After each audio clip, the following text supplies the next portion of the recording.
Good day viewers, welcome back to another video. Just going to be doing a quick guide on how to change the battery in your Nissan Elgrand. So let's get into it. So this is the battery that's been widely suggested. Uesa YBX 5334. The 5000 series, it's got 4-year guarantee, I think. And obviously when you're getting a battery, you want to make sure the amp hours is at least 90. I know they do sell 65, 70 is what most sites will say is compatible, but with 100 amp, 90 amp, 100 amp, you know you're going to be sorted for a long while without issues. Just a note here, in hindsight I should have got a battery from Gary, but didn't notice he sells batteries until after buying and fitting this one. His is better value for money, and it's 95 amp hour, which is, you know, perfectly fine for your car. So make sure you check out his website for that. Issues. Also take note of the terminal positions, because this it will go in the engine bay and it will be perfectly aligned with the terminals. So just keep note of that. If you're not getting this one, if you get another battery, just make sure the posts positive is on this side, negative on this side, not the other way around, or not like this, but over here. Otherwise the terminals are going to be too short, you won't be able to reach it, and if you do try to flip it, you're going to have the opposite ends. So let's go to the engine bay. The bottom. And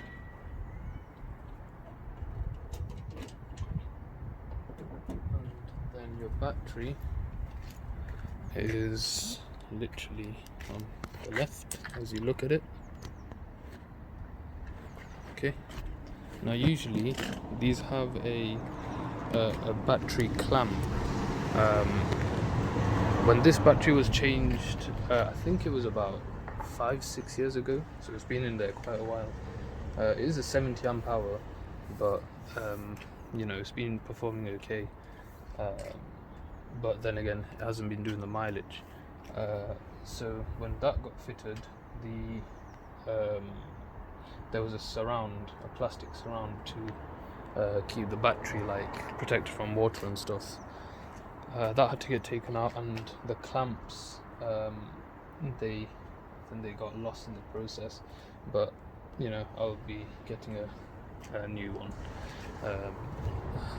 It has been running fine without it. Just, I don't know, if as an extra precautionary, if you wanted to, you can get another one. So I'm going to proceed. So generally these are 10mm bolt. You always want to take off the negative terminal first, so you don't cause short circuits and the like. One thing I forgot to mention, before you take it off, you can record your mileage and also any trip information in case you're tracking like your service or economy and stuff like that. So this is a 10mm. Nice and easy.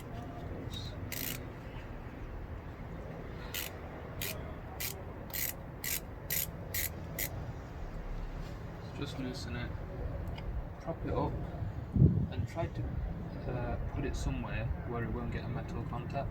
So there's a fuse box here, that would be perfect, because obviously the ground does like to find pieces to go.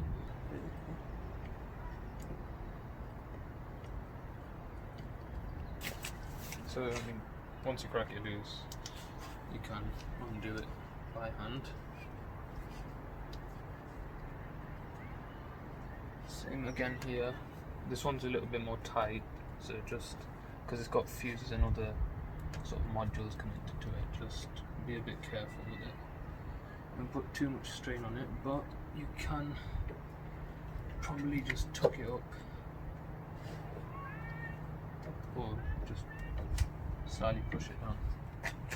Don't let it come into contact with the metal.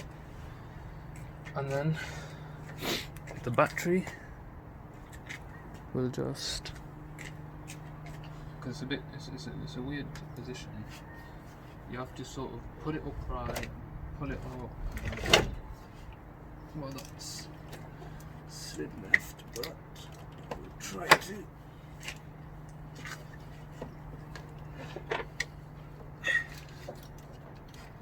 So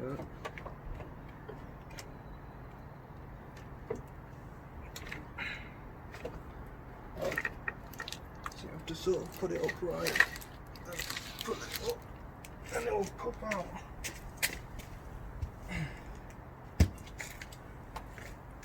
There you go, battery out.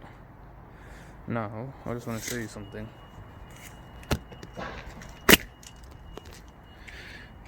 There seems to be water, but I don't know if that's water from the battery because it's so old, or just sitting water from rain. I mean, it was leaking from the battery, so I don't know if it was that. But I'm just gonna get a cloth and just wipe that down and get the new battery in.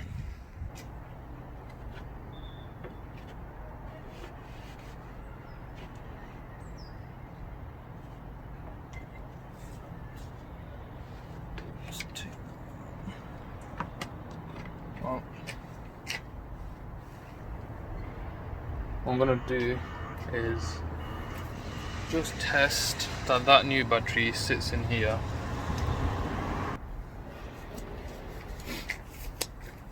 So with the splash tray,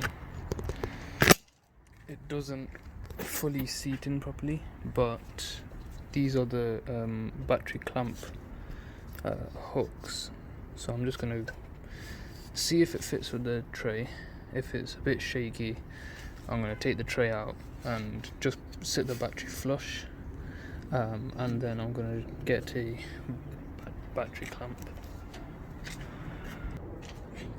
So this is a bit of a heavy battery, so make sure you get the positioning right. Okay, I'm gonna push that red out of the way. For the sake of demonstration, I'm just gonna put this in as is.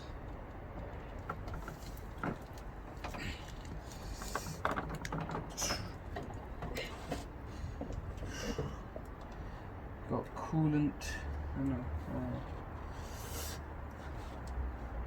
hose and everything in the way. So yeah.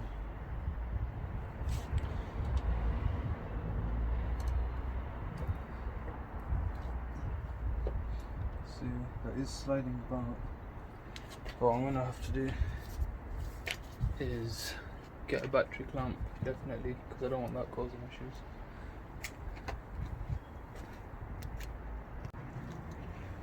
So once you do that, I won't drive this too hard or sharp around the corners, just enough to get home and then have to order a battery for the next day. Take off your positive. So, in case you don't know, when you're disconnecting the battery, negative off first, then positive. When you're reconnecting the battery, positive, and then negative. So, negative. Nice. Have to open the load like that, but it will. Now you can put copper grease on the terminal, but I think this should be fine without. You know, it's not heavy use or everyday use that we use ours. Just before connecting the negative, I'm just gonna test. Oh yes.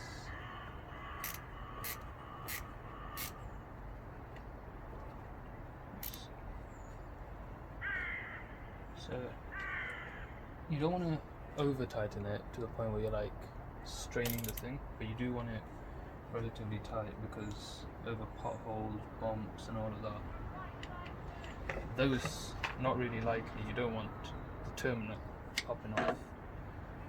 So let me just zoom that in a little bit.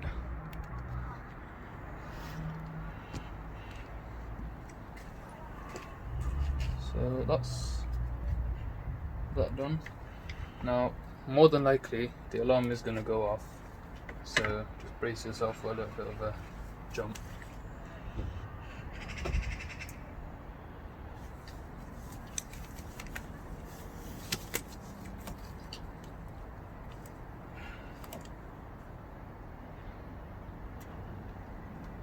Oh, thank goodness.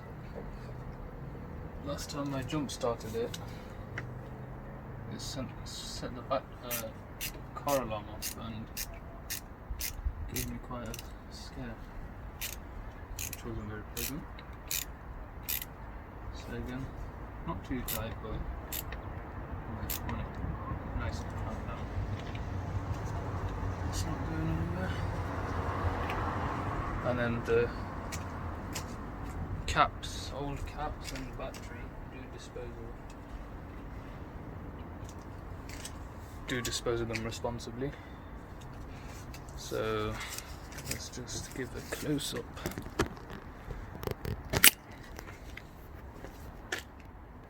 New battery.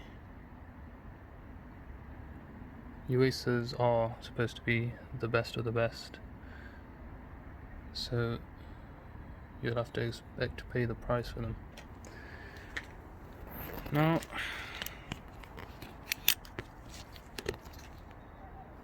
just gonna run the electrics and start it up.